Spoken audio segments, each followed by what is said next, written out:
Salve! Está começando mais um episódio de Cabeça de Lab, podcast do Luiza Labs do Magalu. No episódio de hoje, a gente vai falar umas dicas e algumas coisas que a gente observa que dá pra fazer pra poder melhorar a comunicação, né, em um aspecto geral no trabalho, assim. Principalmente observando pessoas que têm contextos diferentes e pessoas que precisam trocar ideia e explicar um pouco de cada lado do que vai fazer pra chegar numa solução e poder caminhar com uma demanda ou um projeto e tudo mais. Pra isso, eu trouxe 3 pessoas aqui, 2 do Labs e um convidado de fora. E aí, galera, prazer falar com vocês. Meu nome é Leandro Saúda, todo mundo me chama de Saúda aqui no Labs, já tenho 4 anos, atuo como Tribe Lead aí, já atuei com o Gouveia em vários desafios, basicamente hoje estou à frente da parte transacional do digital aí, ajudando a liderar uma equipe bem bacana aí do Labs. Fala, Gouveia, prazer estar aqui de novo, dessa vez como intruso, vim aqui só para apresentar um dos convidados aí da nossa gravação e ficar meio disso na escuta aqui, quem sabe eu solto alguma pérola aí durante esse episódio, já que tem um caráter mais técnico e como talvez a audiência já tenha percebido, eu não sou um cara técnico, né? Eu sou um analfabeto funcional da tecnologia, entendo alguns conceitos, mas ainda não aprendi a ler nem escrever linhas de código, tá nas minhas metas aí, quem sabe eu consigo. Fala, galera,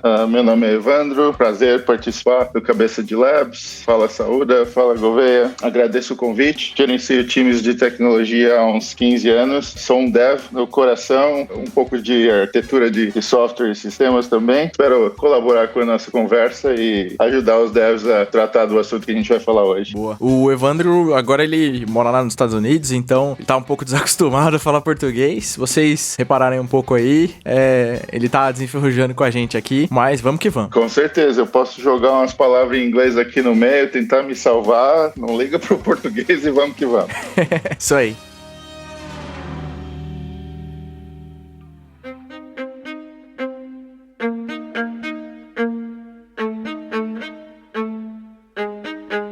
Quando a gente fala de contexto sobre pessoas explicando coisas pra outras e tudo mais, eu reparo mais que a galera que é mais júnior, às vezes fica meio receosa de perguntar, e até pessoa que não tem contexto sobre, por exemplo, imagina que uma pessoa de negócio entra numa reunião com um monte de dev e às vezes ela fica com receio de perguntar alguma coisa, né? E a maior parte das vezes as pessoas já começam com, eu vou fazer uma pergunta idiota, ou eu vou fazer uma pergunta meio estúpida aqui.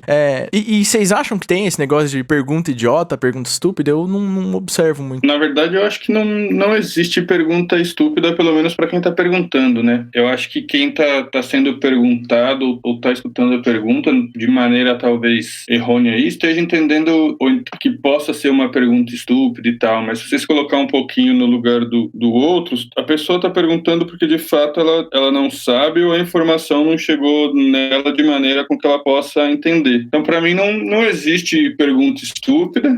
O Evandro falou um pouco aí do contexto dele, né? Eu atuei muito bom tempo da carreira aí como produto e já fui QA e tal, mas nunca um programador nato, bom como o Evandro ou o Gouveia aí. E, então sempre tive esse desafio de também ter que lidar com os dois lados da moeda aí, lidar mais com negócio e mais com tecnologia. E eu acho que isso acontece em todas as áreas do conhecimento, né? Ou do negócio. Quando a gente vai no mecânico, você vai no médico, enfim. A gente também não fala a língua dessas pessoas, então eu não acredito que existe pergunta estúpida, não. E isso, às vezes, é o motivo de muita gente ficar quieta, né? Ter esse medo, ou medo de ser julgado pela sua pergunta ser estúpida. Eu não acho que existe pergunta estúpida.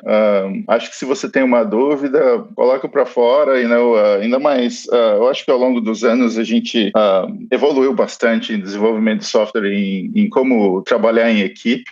Mas eu acho que as pessoas têm que observar e saber um pouco de qual que é o grupo participante do meeting ou da reunião que você está indo, ou com quem que você está falando. Porque às vezes você está falando com pessoas muito sênior e elas têm muito conhecimento sobre o assunto, e aí eu não acho que tem pergunta estúpida, mas eventualmente do outro lado a pessoa pode te julgar ainda mais júnior. Eu acho que tem um pouco desse sentido de entender com quem que eu estou falando, né? E qual que é o conhecimento dessa pessoa dentro do contexto que você está lidando. Eu acho que as pessoas realmente têm esse receio, e uma das coisas que é uma dica que eu posso dar, e aí se vocês tiverem mais exemplos ou dicas, fico à vontade para dar também, mas Mas, às vezes, quando você tá você vai pra uma reunião e que você sabe que tem pessoas que são de negócio e tem muito pouco contexto técnico, às vezes uma coisa boa que você pode fazer é pré-exercitar, sabe? O discurso que você vai ter pra tentar explicar,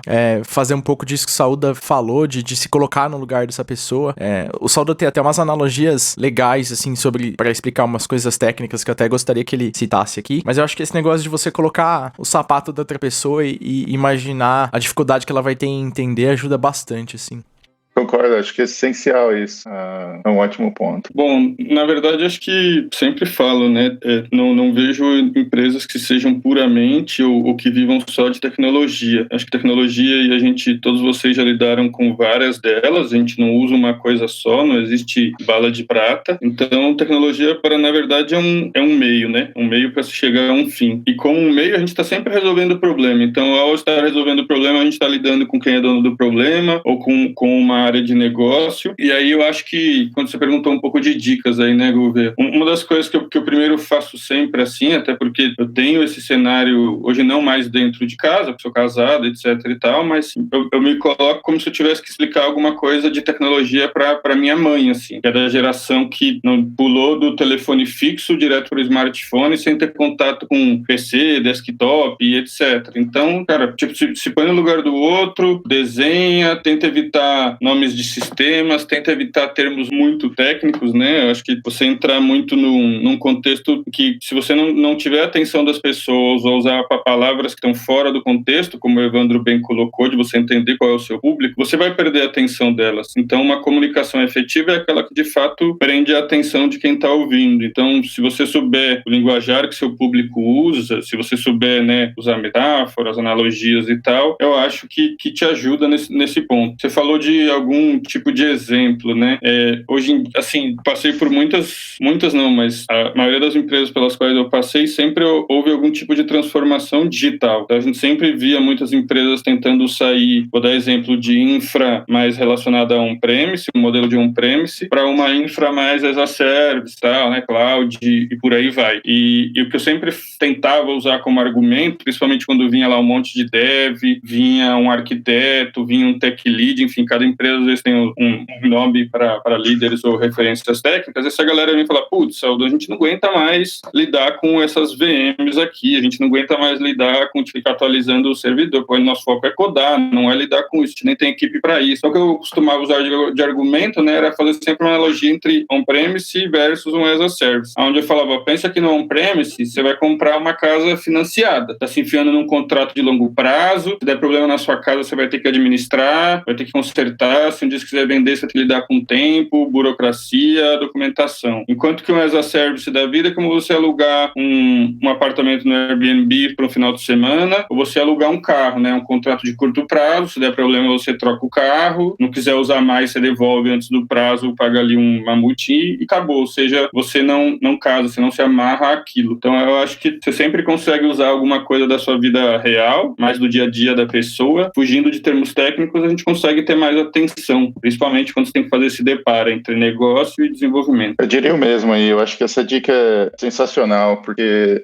você, de repente, se você sabe sobre o que você vai falar, do ponto de vista de negócio, ou se você sabe que, de repente, você vai discutir alguma ideia em alguma reunião sobre um determinado assunto, tem tanta informação na internet que você pode se preparar e ler um pouco sobre o que a gente tem no mercado, qual é o linguajar, quais são os termos que você pode utilizar, e necessariamente com esse conhecimento você pode formar perguntas melhores, não necessariamente só no ponto de vista de tecnologia, mas muito mais de se você faz uma pergunta que está alinhada com alguma coisa de negócio ou com o tipo de problema que você está discutindo, isso aí vai ser posicionado muito melhor com a pessoa que você está perguntando, e a parte de tecnologia em si acaba ficando um pouquinho mais fácil de se discutir dentro do time técnico no momento futuro. Putz, cara, esse negócio do jargão que o Saúda falou, eu acho que é uma dica dica muito valiosa, porque, por exemplo, no nosso contexto de e-commerce aqui, a gente tem um monte de siglas e coisas que significam muita coisa que você representa com poucas letras, né? Eu acredito que tem várias áreas que tem isso, porque por várias áreas que eu já passei, sempre teve esse negócio de, putz, tem algum nome de alguma coisa que é específica para aquele contexto de negócio, aquele nicho de negócio, que significa muita coisa e você consegue falar com poucas palavras, né? Quando você vai atrás dessas coisas e consegue usar, eu acho que já transpõe muito essa barreira da comunicação, sabe? Então, acho que é uma dica muito valiosa, hein? Um ponto também que a galera tem uma dúvida, e eu também observo bastante insegurança das pessoas, em habilidades que às vezes a gente tem que ter, né? Pra poder fazer uma pergunta, ou estruturar, entender, e, sabe, não ter esse medo, né? Falar só que não pode ter medo é muito superficial, assim, porque às vezes não é só você não ter medo, né? Às vezes você fala, putz, beleza, eu não vou ter medo de perguntar, mas será que eu não tenho que entender alguma coisa aqui e ali a mais? Por exemplo, na hora que eu tô vendo a pessoa falar, explicar alguma coisa, será que eu não deveria estar anotando alguma coisa? Eu não deveria estar começando a conectar uns pontos e tudo mais? Tem várias dicas pequenas do tipo, putz, como se portar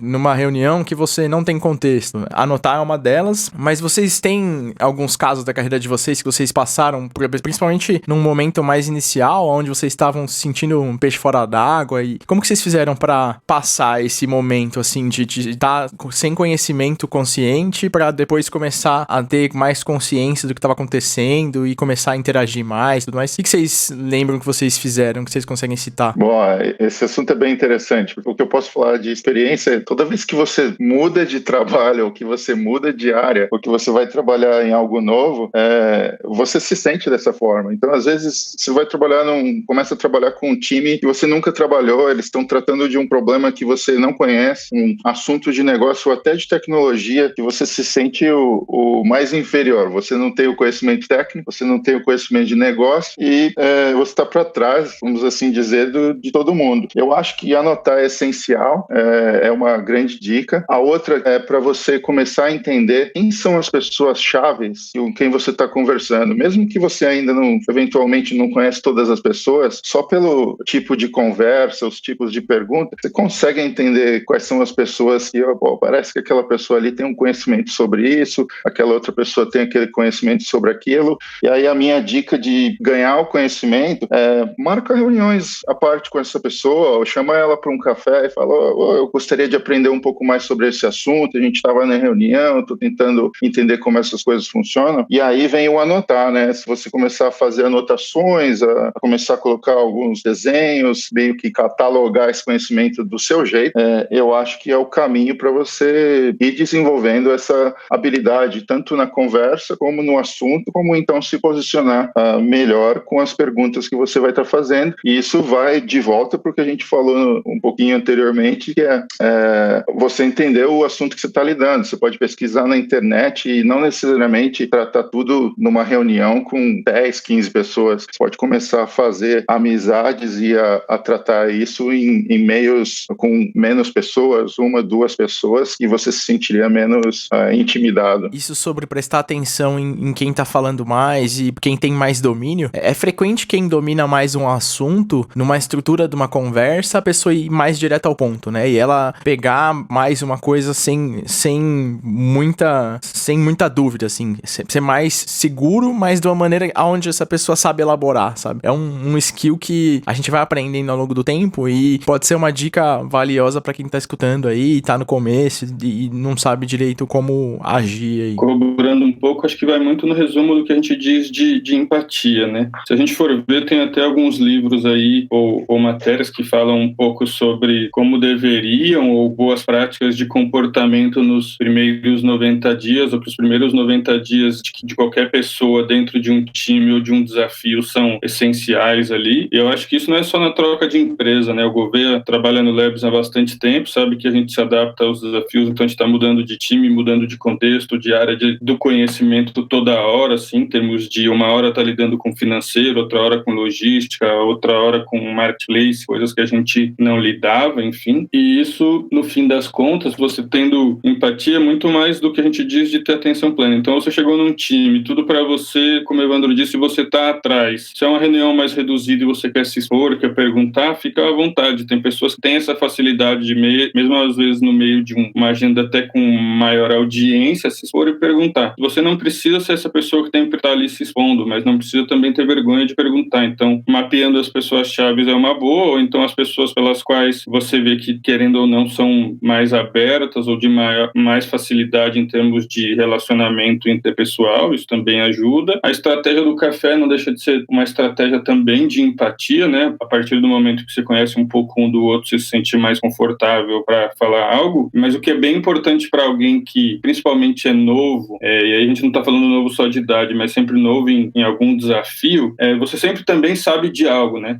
Você nunca está ali só para aprender, você também sabe alguma coisa na vida melhor do que alguém que está naquele time. Então, demonstrar humildade quando você vai falar, quando você vai discordar sobre algo, ainda mais se você é novo naquele contexto, você tem o poder de discordar, mas você tem que colocar isso de uma maneira clara, uma maneira sem tentar se envolver em polêmicas e bem profissional, porque aí você também vai ganhando o respeito da equipe. Por isso que eu acho que muito desses livros, ou enfim, pesquisadores que falam sobre a importância dos 90 dias, porque é onde você gera empatia, onde você mostra o seu cartão de visitas e quem você realmente vai ser ali por um bom tempo dentro da companhia, né? Tem um podcast que eu escuto frequentemente, e eu até gravei com o pessoal do EmpreendaCast recentemente. Eu até citei esse podcast lá também, que eu ouvi nessas últimas semanas, eu ouvi bastante, assim. Os episódios são bem longos, então, e é tudo em inglês. É o do Jocko Willink. Mas é bem bom. Na real, ele fala algumas coisas sobre esse lance de você ser humilde e saber conversar, sempre procurando aonde que eu posso entender melhor isso aqui tá acontecendo, aonde que eu posso fazer alguma coisa pra melhorar a situação, sabe? Num contexto onde você talvez não entende o outro lado, tem um momento em que você sempre pode perguntar pra pessoa, tipo, isso que eu expliquei, você conseguiu entender? Você entendeu de verdade? Pergunta se a pessoa entendeu, e se ela falar que sim, você fala, então, só me explica rapidinho o que você entendeu, só pra dar um double check, né? Porque às vezes a pessoa fala que entendeu, mas eu já tive isso com várias pessoas mais juniors e deve, assim, até. Você entendeu? Entendi. Então explica pra mim. Na verdade eu não entendi essa parte aqui, ó. E aí você sempre fala, não, beleza, então vamos revisitar essa parte aqui pra você realmente ter profundidade na compreensão, né? A menos que você esteja gravando alguma coisa, é difícil recapitular aquilo, né? E falar na hora é sempre mais vivo ali, as coisas surgem numa conversa, né? Com certeza. Na verdade, acho que uma das coisas também já tive oportunidade, ainda mais no começo de carreira, de passar por algumas startups, né? Então, lidar também com pessoas de outros países, outras nacionalidades, outras culturas. E o que você falou do anotar, eu anotava basicamente palavras, né? Então, quando eu estava lidando em empresas do ramo mais de smartphones, telefonias, aplicativos ali, eu usava um linguajar totalmente diferente de quando eu entrei para o mundo de e-commerce. Tipo, o que são essas siglas que significam venda? O que são essas siglas como um SKU, que significa que é um produto? Então, qualquer palavra nova, eu me sentia, às vezes, ignorante, mas nada com o Google para salvar a nossa vida. Eu só lembrava de anotar tudo que eu queria sair googando ali depois, né? Então, eu acho que isso também é algo que é muito relevante. Você não aprender a usar essas pequenas palavrinhas mágicas do dia a dia vai te dar confiança também na hora de falar com as pessoas. Mesmo que você não saiba sobre o assunto com profundidade, é aquilo que a gente fala, né? Fale a mesma língua do seu público que você vai ser bem entendido. A maioria das pessoas, assim, que eu vejo que adquirem muito conhecimento e que se adaptam rápido, um fator que talvez a gente não conte, mas acho que a curiosidade. Muitas vezes você vê uma pessoa que às vezes não tem tanto conhecimento perante outros, mas aquela pessoa é constantemente curiosa, sabe? E eu acho que isso ajuda muito. Além dos fatores que nós falamos como habilidades para se desenvolver, anotar, entender as pessoas que conhecem mais do assunto. Acho que é interessante você naturalmente desenvolver curiosidade pelas coisas que você está trabalhando ou está tentando aprender e entender dentro de um assunto. Às vezes até os assuntos que você necessariamente não se identifica, você fala, esse assunto aqui é meio chato, não gosto tanto de trabalhar nisso. Vai ter algo interessante que você vai achar nesse assunto para você desenvolver sua motivação e curiosidade, e essas coisas vão ligando uma nas outras que acabam fazendo com que o seu conhecimento aumente ao longo das challenges aí que você tem nesse momento. Desafios, né? Meu português se foi. Boa.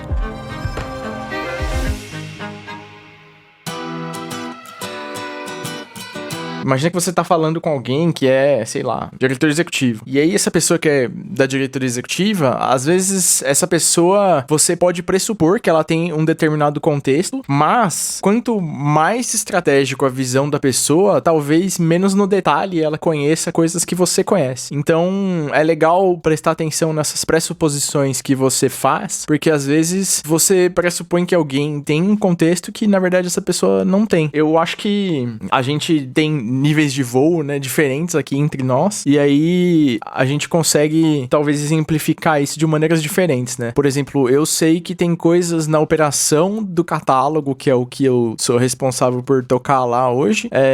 Eu sei que tem coisas na operação ali que, putz, dificilmente o Fatala conhece. Tem coisas que o Fred certamente não vai conhecer.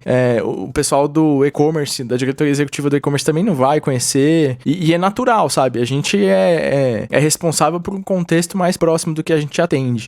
Eu acho que quem é dev, quando tá falando com alguém de produto, por exemplo, e aí o Sauda pode até falar dos casos que a gente já passou junto lá, mas às vezes tem caso que a galera de dev vai falar alguma coisa e fala no contexto puramente técnico, exemplifica no contexto puramente técnico, e se você é alguém de produto que não tá ciente e mais afiado naquele contexto ali, você perdeu totalmente, sabe? Acho que essas dicas que a gente tá dando aqui servem tanto pra quem é dev, pra quanto quem tá com um chapéu de produto ali, porque tanto eu já vesti esse chapéu, o Sauda também, e produto, a gente talvez não tenha sofrido tanto, mas eu vejo que muita gente já sofreu bastante com isso, assim, e eu vejo sofrendo também. Se a gente for pensar e ao contexto que a gente vive, eu, Evandro, você e uma boa parte da galera aí que nos escuta, que a gente trabalha com tecnologia, né? E tecnologia, como eu disse lá, ela é um meio para chegar a um fim, mas ela nasceu basicamente para resolver problema. Então, toda vez que você vai falar com alguém, você está tentando resolver algum tipo de problema, seja ele seu, seja ele do cliente, seja ele de um stakeholder, e não conseguir se comunicar também é um problema. Então, a gente está a nossa vida toda tentando resolver problemas. E quando a gente diz de criar a empatia, então, uma das coisas é, primeiro, comece sendo direto ao ponto, né? Se você quer comunicar algo, tente ser direto ao ponto, tente resumir isso ali em uma linha, uma frase, que fala, putz, o objetivo dessa conversa vai ser esse, e aí, de acordo com o público, de acordo com algumas primeiras perguntas que você vai fazer, você sabe se você vai ter que dar mais contexto, igual você disse aí, se aquela pessoa estiver fora do contexto, ou se numa agenda em que metade da galera tem contexto, outra não, vale dar um passo para trás e trazer todo mundo, né, para a mesma página, como a gente às vezes usa muito termo. Então é o que a gente sempre fala, quando você se coloca no lugar do outro, não é só no lugar do outro em termos de conhecimento, mas é do momento, do tipo de pessoa, ou do mix de perfis e personas que vão estar presentes ali na sua agenda. E outra coisa que eu falo muito, eu acho que é uma coisa você ser direto ao ponto, outra coisa você ser mal educado, né? Então tem como ser direto ao ponto, usar uma frase para dizer o que você quer, qual o objetivo daquela agenda, mais um bom dia, uma boa tarde, como vocês estão, ou obrigado por estarem aqui, etc. São palavrinhas mágicas que também, se forem ditas, talvez não causem tanta reação, mas quando não são ditas, podem nos fazer parecer também estúpidos, né? Então, acho que empatia vai um pouco nessa linha também. Eu acho que, além de tudo que vocês falaram, uma coisa que a gente às vezes não percebe, mas muito importante, a empatia constrói relacionamentos. E através dos relacionamentos, isso te ajuda a construir confiança com determinadas pessoas. E isso ajuda muito na comunicação. Às vezes você não tem a melhor comunicação, mas você tem uma empatia com alguém no time, com alguém da área de produto, e isso te ajuda a fazer as coisas fluírem, influenciar decisões e outras coisas. Então, eu acho que, além de tudo que vocês falaram, e cuidar da empatia, é também observar que isso ajuda muito na comunicação e nos resultados e construir confiança com as pessoas que você trabalha. Tudo isso se diz bastante a respeito de estrutura de relação, né? De você entender como um relacionamento ele se inicia, por que ele se iniciou, como que ele se constrói, como que as pessoas começam a se comunicar melhor e se interessar melhor por resolver o problema do outro. Eu acho que isso ilustra bem isso. Você nunca vai conseguir ter empatia se você não entender que comunicação é uma via de mão dupla, né? Então você tanto fala quanto você tem que escutar. E acho que escutar é uma das principais virtudes da empatia, porque a gente sempre vai estar tentando passar uma mensagem, ou como o Evandro disse, às vezes se você está num time em que tem mais seniors ou líderes ali, é do nosso papel tentar com que os mais juniors também, ou mais iniciantes aí na carreira, menos experientes, como a gente quiser chamar, sem nenhum demérito, como é que essas pessoas também passem a se sentir mais confiantes para perguntar algo, para errar, né, para se expor. E muitas vezes a gente está num grupo assim, às vezes híbrido, e aquela pessoa menos experiente vai, começa a explicar algo que você sabe até que está errado e você não dá a oportunidade dela terminar, não termina de ouvir, já sai corrigindo, já sai cortando. Então, eu acho que isso é até algo difícil para um ser humano que às vezes tem facilidade para se comunicar como eu, mas eu estou aprendendo que não só se comunicar, mas saber ouvir é uma das maiores virtudes para se criar empatia. Um problema que acontece muito conforme a gente cresce na carreira e se torna sênior em alguns assuntos, a gente está sempre aprendendo, né? Mas isso vai adquirindo bagagem que facilita as coisas. Uma coisa muito difícil é tratar a paciência, porque não é só a empatia e o fato de você parar para ouvir, né? Às vezes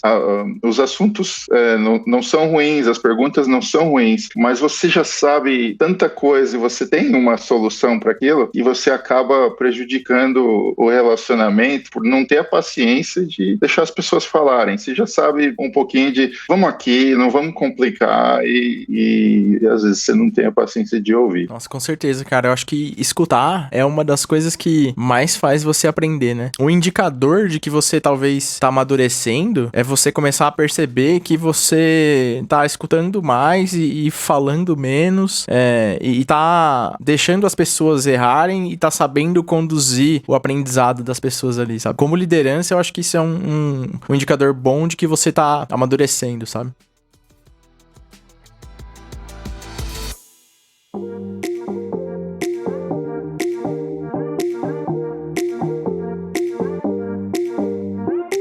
Até onde a gente às vezes consegue torcer uma analogia pra quem não é dev, né? Ou pra explicar um negócio técnico pra alguém que não é técnico, né? Acho que o Saúda citou um exemplo, mas eu queria que a gente falasse um pouco mais disso, porque às vezes as pessoas...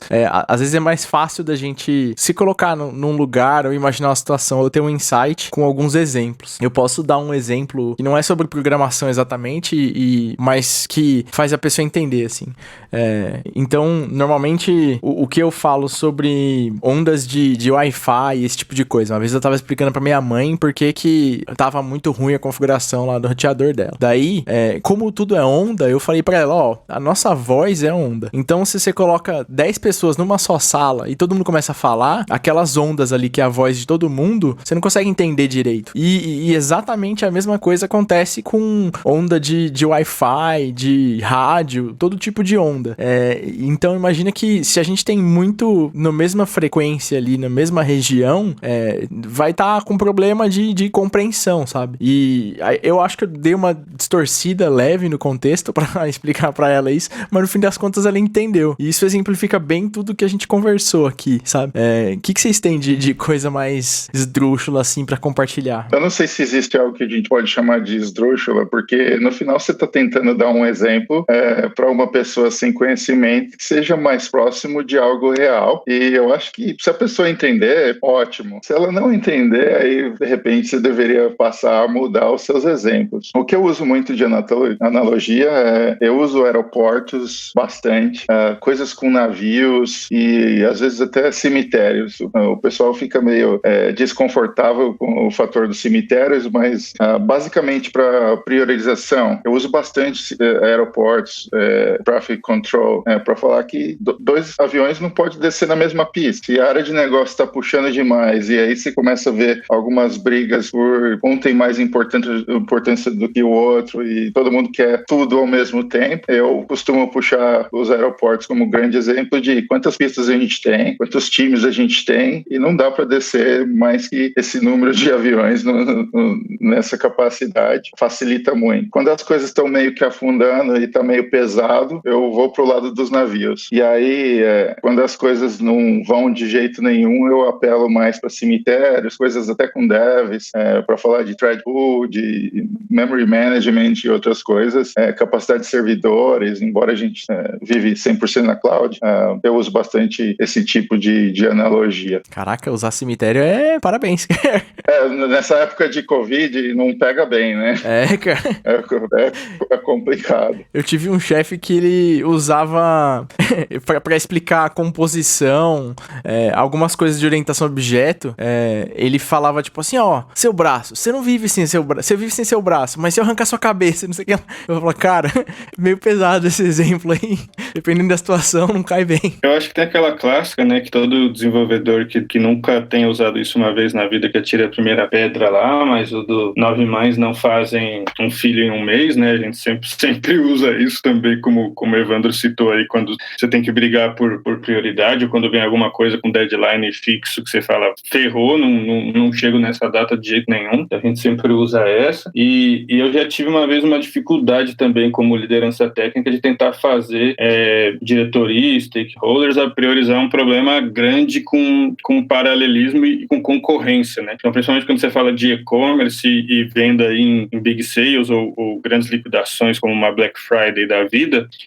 a gente tinha problema, às vezes, das pessoas comprando muitas vezes o mesmo SKU. E é o que eu falava para a pessoa, por mais que eu tivesse muito em estoque, a analogia que eu fazia era, pensa que você está chegando, e vou até usar o cenário atual, né? Pensa que você está indo no mercado aí, crise do Covid, prateleiras vazias lá e sobrou a última garrafa de cerveja ali, o Gouveia, o Evandro e o Saúda querem pegar a mesma garrafa. Beleza, os três vão pôr a mão na garrafa, mas só um deles vai ficar com ela, né? Então, a gente fala, putz, isso, querendo ou não, é concorrência na prática ali. É três pessoas brigando por um último produto, como resolver isso sistemicamente falando, como lidar com coisas, paralelismo, assim, que por aí vai. Então, são coisas que a gente não usa, coisas cotidianas, né, corriqueiras do nosso dia a dia, às vezes, para explicar para alguém, não vai ficar claro se a gente usar muitos termos técnicos. E um pouco do que a gente falou muito aqui, né, você deveria entender seu público-alvo, mas muitas vezes você não sabe, muitas vezes você chegou numa reunião ali, despreparado e tal, e todo mundo é ser humano, então todo mundo passa por coisas cotidianas como ir a um mercado, pagar uma conta, cuidar dos filhos, todo mundo já estudou, seja, né? Então dá para você também, se você não souber qual é o seu público-alvo, apela pro cotidiano, as analogias vão te ajudar. Boa, excelente. Tem um caso que eu passei, que eu trabalhava por uma empresa que a gente fazia consultoria, e aí eu tive que fazer um sistema contábil que essa empresa ia vender para outras empresas. E cara, esse sistema contábil, quem me ensinou a mexer o conceito de contabilidade, sei que lá, foi o diretor de contabilidade dessa empresa. E cara, ele era muito foda.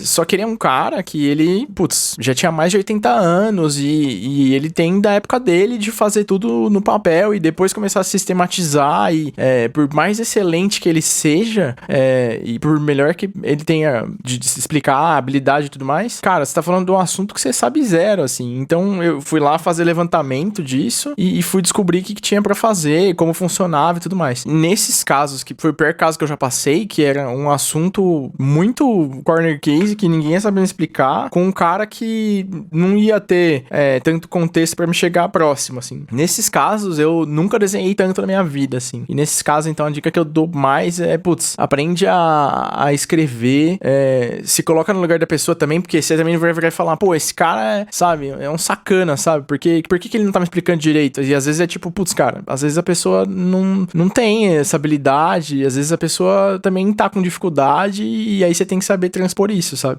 Como sempre, o problema de comunicação é o negócio que mais pega em toda empresa e é isso aí. Acho que a humanidade sofre com isso aí sempre. Sim, e só contribuindo, o que você falou é bem legal, né? Porque tem uma expressão que é muito famosa que diz entender o que é que desenha, né? E às vezes a gente fala isso de maneira pejorativa, mas nada melhor que desenhar para explicar aquilo que a gente não conseguiu transmitir com as palavras. A gente está falando desse assunto de analogias esdrúxulas e também estamos falando de desenho, né? Na verdade, uma coisa que às vezes eu me seguro que fica meio engraçado, não é tão legal, mas às vezes dentro da área de tecnologia, hoje em dia, o whiteboard está em todo lugar, né? É muito comum a gente fazer um desenho. Uma das coisas que eu acho que alinha com analogias esdrúxulas muitas vezes você vê pessoas e deve fazer um desenho para a área de negócio para tentar explicar o que eles estão fazendo.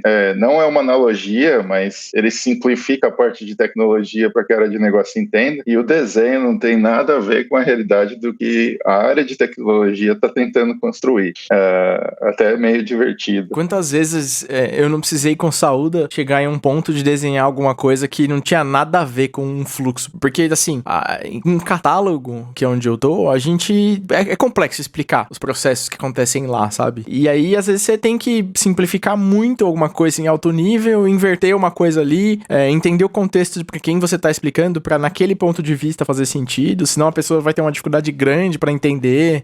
E é doido, né? Porque em tecnologia, a gente complica, assim, as coisas pegando de alguém que não é de tecnologia, né? As coisas, às vezes, são complexas pra alguém entender e falar, nossa, mas por que tem tanta coisa assim? Você fala, putz, porque pra lidar com isso de uma maneira que seja escalável, que dê pra processar bem, não sei o que lá, a gente tem que organizar isso aqui dessa maneira, e pode parecer burocrático e tudo mais, e o que eu quero dizer é o seguinte, que às vezes, olhando o código, a gente, quem não é programador, às vezes olha o código e fala, nossa, mas por que vocês separaram em vários arquivos, em vários pacotes, em várias pastas, e por que isso tá assim? Às vezes, pra quem não é programador, ou pra quem tá começando, escrever um monte de coisa num arquivo só e entre aspas, simplificar, é mais simples, por definição. Mas, se você for explodir isso por um conceito, onde aquilo precisa ser escrito de maneira expansível e escalar e lidar com outras coisas e paradigmas de computação, pra quem não é de computação, aquilo é super complexo. Só que essa pessoa que você tá explicando, cara, pra ela tanto faz, tipo, qual a estrutura de pacotes, ou design de código, ou a arquitetura do seu projeto, sabe? Ela quer saber o processo, quer saber em alto nível. Então, às vezes, é legal a gente fazer essa extrapolação mesmo que você falou.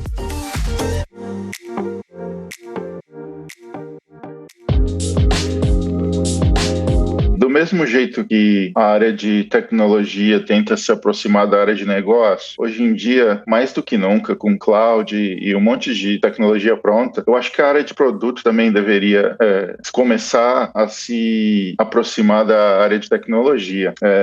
Como exemplo, até aqui onde eu trabalho, a gente tinha problemas de linguagem, a área de produto não entendia muito prazo, questionava as coisas sem entender muito. Nós montamos um treinamento para ensinar tecnologia para Product Owners. E foi um sucesso. Isso aqui é um problema só de dev, ou a gente deveria estender isso de que há o problema do outro lado também, de encurtar o canal de comunicação e aprender um pouco de tecnologia? A gente vê isso lá no Labs, menos do que a gente já viu, e isso tem melhorado cada vez mais. Mas eu já vi isso muito em outros lugares e tem gente que tá escutando e que provavelmente já passou por isso ou passa por isso frequentemente, assim. Depende muito da maturidade, da estrutura da empresa. É verdade o que você falou. Não, nessa aí até vou entrar só para complementar. É legal ouvir isso aí. Eu fui o cara de negócio a vida inteira que teve uma ideia maluca de montar uma empresa de tecnologia, até hoje não sabe escrever uma linha de código, né? E foi muito bacana, assim, de poder estar ao lado de pessoas como o Evandro e como você, que eu tô hoje ao lado, e cara, se esforçar um pouquinho e ter essa boa vontade dos dois lados para aprender. Eu brinco que eu continuo analfabeto funcional, né? Entendo alguns conceitos, mas não sei ler nem escrever, né, o código, mas acho que foi um aprendizado muito bacana aí de ser da área de negócio e aprender sobre tecnologia, e isso me ajudava depois também a traduzir para os meus pares de negócio que estavam do outro lado e ficavam completamente vendidos e perdidos em muitas dessas conversas, e porra, foi muito bacana. Boa, eu acho que um ponto que colabora com o que o Vini e o Evandro falaram aí, né, eu acho que se você quer ser um profissional de destaque independente, se você é de negócio, se você é de tecnologia, é alguém que vai saber fazer bem essa interface, assim, independente do papel. Se você for olhar até para a história nossa aí da computação, né, os computadores só ficaram famosos, só viraram computadores aí, viraram objetos em massa, depois que surgiram sistemas operacionais, que até então, enquanto ele tinha linguagem nativa, todo mundo achava muito difícil ou complexo de mexer, tanto é que hoje a gente ainda tem muita demanda por dev no mercado, não é uma profissão fácil, tem que ter talento, tem que se dedicar, tem que ter esforço, tem que estudar, como tudo na vida, mas desenvolvimento realmente é algo complexo, assim. Mas como o Vini falou, né, e como o Evandro falaram, não importa se você é de negócio ou não, se você se aproximar do assunto, não só de tecnologia, mas de qualquer outro, com o mundo de hoje, de internet, fácil acesso à informação gratuita, curso pago, curso grátis, tudo quanto é modo de consumir informação, podcast, enfim. Então você consegue se aproximar. Então, se essa interface conseguir ser esse sistema operacional entre duas áreas diferentes da atuação, como tecnologia ou business, te coloca num ponto de destaque frente a outras pessoas que sejam talvez tão bons devs quanto você, mas que não tenham a mesma habilidade de comunicação ou de fazer essa interface.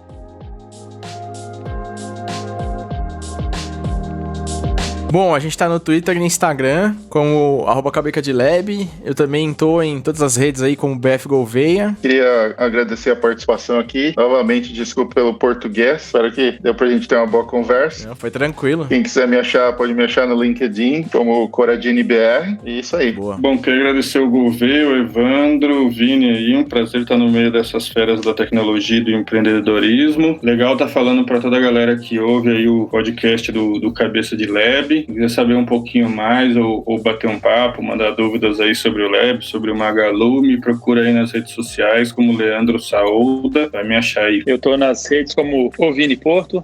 Foi ótimo participar desse episódio, ainda que mais como ouvinte, mas fica a dica aí para os devs se aproximarem da galera de negócio, abrir o coração, e a galera de negócio que talvez tenha escutado o episódio também, se aproximar do pessoal de tecnologia. É totalmente factível e possível aprender, e eu acho que é engrandecedor para todo mundo que tem essa oportunidade, e não tem nenhuma dúvida que esse é um skill mais do que necessário pro futuro. Valeu por participar mais dessa aí, Gouveia. Boa, valeu vocês aí. Valeu demais. Acho que foi bom o papo. Espero que a gente tenha conseguido ajudar aí quem tá escutando, que a galera sofre com isso, e boas dicas que a gente deu aí. Espero serem bem úteis aí. Valeu, galera. Um abraço. Valeu, galera. Valeu!